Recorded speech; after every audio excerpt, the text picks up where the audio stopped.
Sir ఒక vegetable థెరపిస్ట్గా మీరు ఒకసారి అంటే మీ ప్రాక్టీస్ని నేను కూడా చూస్తున్న దగ్గర నుంచి మీరు సమస్య ఏంటి అనేది మీరు ఫోటో పంపించమంటున్నారు.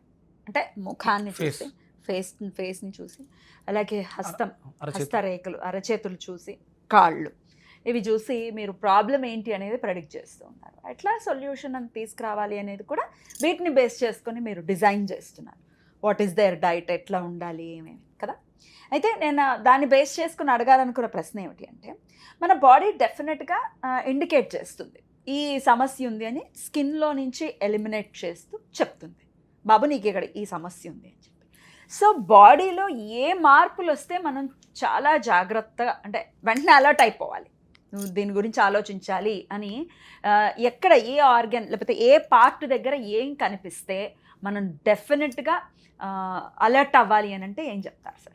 ఇదేనమ్మా భారతీయ ఋషి విజ్ఞానం అంటారు దీన్ని, సూర్యకిరణ విజ్ఞానం. ఇది మనిషి సాధనలో అంటే ఒక మనిషి మన దగ్గరికి ప్రవేశించిన వెంటనే మన ఆరా స్ట్రాంగ్గా ఉంటే, ఎనర్జెటిక్గా ఉంటే, మీ ఆరాతో అలైన్ అయిన వెంటనే మీ సమస్యలు నాకు ట్రిగర్ అయిపోతూ ఉంటాయి, అర్థమైపోతాయి. ప్రాణిక్ హీలింగ్ అద్భుతంగా నువ్వు పర్ఫెక్ట్ ప్రాణిక్ హీలర్ అయితే, ప్రాణిక్ హీలింగ్ ప్రాక్టీస్ చేస్తే ప్రకృతిలో ప్రతి జీవి నీ దగ్గరకు వచ్చి కూర్చుంటుంది నీ ఇంటి ముందు తన సమస్యను నీకు చెప్పుకోవడానికి. మాటరాని మూగజీవి కూడా తన భావాన్ని, తన బాధని నీకు వ్యక్తపరచడానికి ప్రయత్నం చేస్తుంది అంటారు ఋషులు. ఎంత అద్భుతమైనటువంటి శాస్త్రం, చాలా ఇంకా అద్భుతాలు ఉన్నాయి మనకి. ఈ అణువులు పరమాణువులు పోత పూస్తే వృక్ష రూపంలో ఉంటాయి, అవన్నీ జ్ఞానాన్ని పొందితే మనిషిగా రూపాంతరం చెందుతాడు. ఎంత అద్భుతమైనటువంటి విజ్ఞానం. ఇందులో ఋషి పరంపరంగా వస్తున్నటువంటి దాంట్లో కళ్ళు లివర్కి ప్రతీకలు, ముక్కు ఊపిరితిత్తుకి రిప్రజెంటేటివ్, చెవులు కిడ్నీలకి, పెదవులు స్ప్లీన్కి. అంటే అందుకనే మనం ఏదైనా ఒక ఋషి సాంప్రదాయం, ఋషి దగ్గరికి వెళ్ళినప్పుడు మనం పెద్దవాళ్ళు తపస్సంపన్నులు యోగులు వీళ్ళ దగ్గరికి వెళ్ళినప్పుడు కళ్ళలో సూటిగా చూస్తారు. అప్పుడు మీ ఆత్మ నాతో చెప్పేటువంటి తను ఇన్స్ట్రుమెంట్ సరిగా పనిచేయట్లేదని చెప్తూ ఉంటుంది. నేను ఎంచుకున్న ఇన్స్ట్రుమెంట్కి ఈ సమస్య ఉందని ఆత్మ చెప్పుద్ది. అందుకని కళ్ళలో సూటిగా చూస్తారు. అందులోనే ఇప్పుడు నేను నేర్చుకునే విజ్ఞానమే గురువు దగ్గర నేర్చుకుంటున్నాను. ఆ ఫేసు, చేతులు. ఇప్పుడు లివర్కి ప్రత్యేక చర్మ వ్యవస్థ, చర్మం మీద పిగ్మెంటేషను, మచ్చలు, ఇవన్నీ కూడా లివర్లో ఫ్యాటీ లివరా, లివర్ సిరోసిసా. అంటే లివర్ సిరోసిస్ ఇక లివర్ నెక్స్ట్ లెవెల్కి వెళ్ళిపోయింది అనగానే స్కిన్ డెన్సిటీ మారిపోతుంది. మీకు కొంతమంది చేతులు పింక్గా ఉంటాయి, కొంతమంది చేతులు వైట్గా ఉంటాయి, చాలా స్ట్రాంగ్గా అయిపోయారు, బరకగా రఫ్గా ఉంటాయి. మీరు చాలా కారణాలు చెప్తారు, మేము వంటింట్లో ఉంటాం, అంట్లు ఎక్కువ తోముతాం, కెమికల్ సబ్బులు వాడతాం కాబట్టి మీ చెయ్యాలి అయిపోయింది అనుకుంటారు. కానీ లోపల లివర్ యొక్క ప్రభావం, లివర్ చెడిపోతుంది ఉండడం వల్ల మీకు ఇవన్నీ జరుగుతున్నాయి. ఇవన్నీ అంటే ఇప్పుడు కెమికల్ చేత్తో ముట్టుకుంటే కూడా లివర్ డ్యామేజ్ అవుతుంది, పెనట్రేట్ అయిపోతుంది స్కిన్లోకి, కెమికల్ వెళ్ళిపోతుంది అలా. అంటే మన హెయిర్ అటు ఇవన్నీ కూడా, హెయిర్ కూడా చెప్తుందా? ప్రతిదీ నువ్వు ఎంత ఆరోగ్యంగా ఉన్నావు అనేది నీ తల వెంట్రుక దగ్గర నుంచి నీ కాలి గోటి వరకు ప్రతిదీ చెబుతూనే ఉంటుంది. బట్ ఇది విన్నాం కదా మనం, లివర్లో అంటే పచ్చకామర్లు ఉన్నాయంటే కళ్ళల్లో కనిపిస్తాయి. అది కనపడే రోగం, కనపడని రోగం హృద్రోగం, గుండె జబ్బు కనపడదు, ఆల్ ఆఫ్ సడన్ కూడా వేస్తుంది. రెండే ఉంటాయి. ఒకటి కనపడే రోగం, నీకు జాండీస్ వస్తే కళ్ళల్లో కనిపిస్తుంది, చర్మం కూడా రంగు మారుతుంది. కనపడే రోగాలన్నీ కూడా మనకి లివర్కి సంబంధించిన రోగాలన్నీ కనపడతాయి. కనపడని రోగాలన్నీ, గుండెకి సంబంధించిన రోగాలు అంటే వాత రోగాలన్నీ కూడా కనపడవు, సైలెంట్ కిల్లర్స్ అనమాట. పక్షవాతం, ఆల్ ఆఫ్ సడన్ వచ్చేస్తుంటాయి, ఇవి కనపడవు. ఇవి కూడా మనం ఫేస్ చూసి ఆయా ఆర్గాన్స్ని ఇండికేషన్ చేయగలుగుతాం. ముందే రాబోయే రోగాలని, రీసెంట్గా ఒక కేసు వచ్చింది, అతనికి షోల్డర్ పెయిన్. మనం డయాగ్నోస్ చేస్తే దాంట్లో పంపింగ్ సర్క్యులేటరీ సిస్టమ్ తక్కువగా ఉంది, అంటే గుండె త్వరలో హార్న్ వగించబోతుంది. వెంటనే అతన్ని ట్రిగర్ చేసి, బాబు నువ్వు అర్జెంటుగా పచ్చారిటిగా జ్యూస్ మొదలుపెట్టు, నీకు ఈ సిమ్టమ్స్ అంటే హార్ట్ అటాక్ వస్తుందని అయితే ముందు చెప్పలేదు, కానీ ఇది పరిస్థితి చెప్తే అప్పుడే వచ్చేస్తుంది, కంగారు వచ్చేస్తుంది. అందుకని ఏం పర్లేదు, అతను అంటే పెయిన్ తగ్గిపోద్దని చెప్పారు. ఇప్పుడు సర్క్యులేటరీ సిస్టమ్ అంటే ఇప్పుడు చూడండి, మీరు బాగా స్ట్రెయిన్ అయిపోయారు, అలసిపోయారు, మీరు ఎప్పుడు మెడని విరుచుకోవడానికి ప్రయత్నం చేస్తారు, అలసిపోతాయి. అంటే అది జంక్షన్, ఆక్సిజన్ ఫ్లో తగ్గింది, సర్క్యులేటరీ సిస్టమ్ అంటారు దాన్ని. అది గుండె మీద ఆధారపడి ఉంటుంది. అందుకని షోల్డర్ పెయిన్ వస్తుంది, నెక్ పెయిన్ వస్తుంది. అంటే మీ గుండె ఎక్కువ అలుస్తుంది, తన పంపింగ్ ఎక్కువ చేయలేకపోతుంది, బ్లడ్ పంపింగ్ ఎక్కువ చేయలేకపోతుంది. ఇలాంటి సిమ్టమ్స్ ఎన్నో ఉన్నాయి.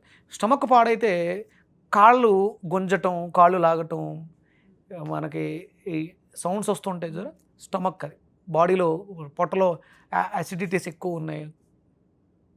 ఇలా చాలా రకాల సిమ్టమ్స్.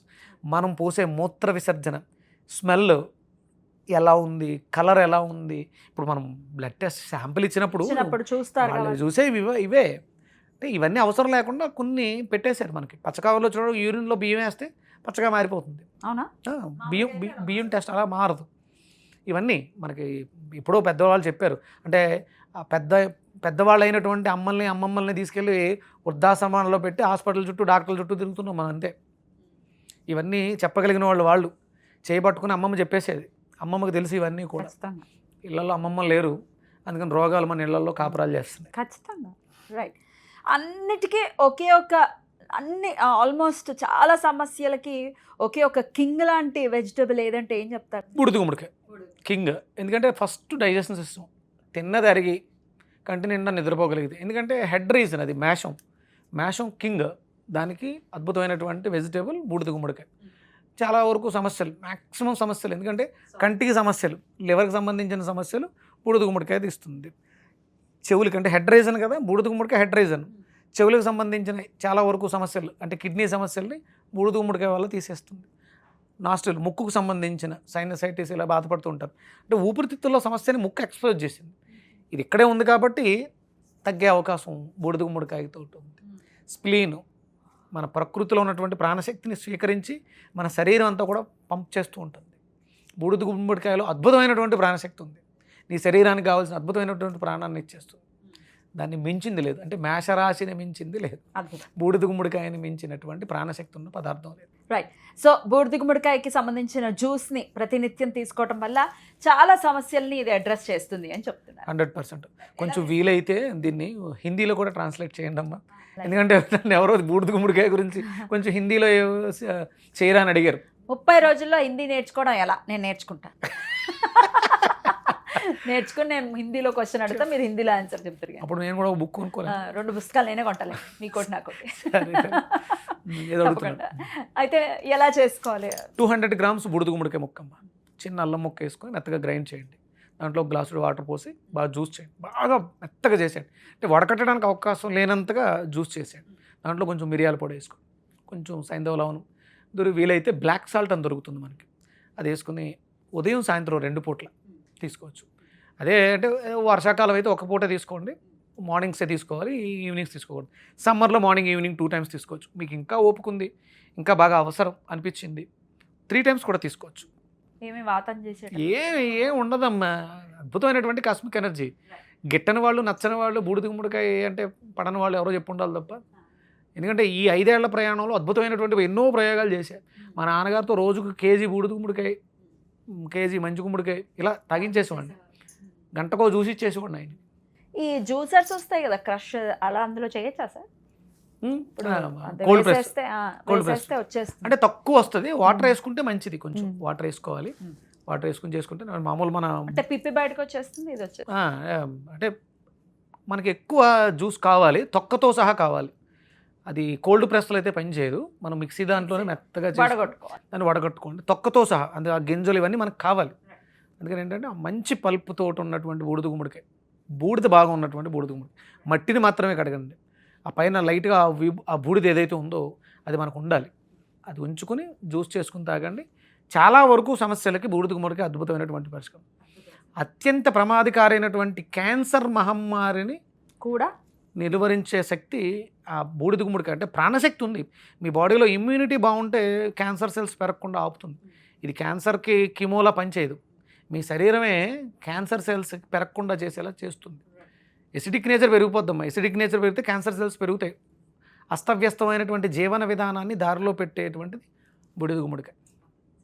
చాలా చక్కటి ప్రాక్టీస్లో ఉన్నారు. ఇది ఇలాగే ఇంకా ఇంకా ఇంకా బ్యూటిఫుల్గా ముందుకు వెళ్ళాలి మీ ప్రాక్టీస్ అని మనసు. 45,000 మంది క్లయింట్స్ కంప్లీట్ చేశారు ఈ 5 ఏళ్లలో.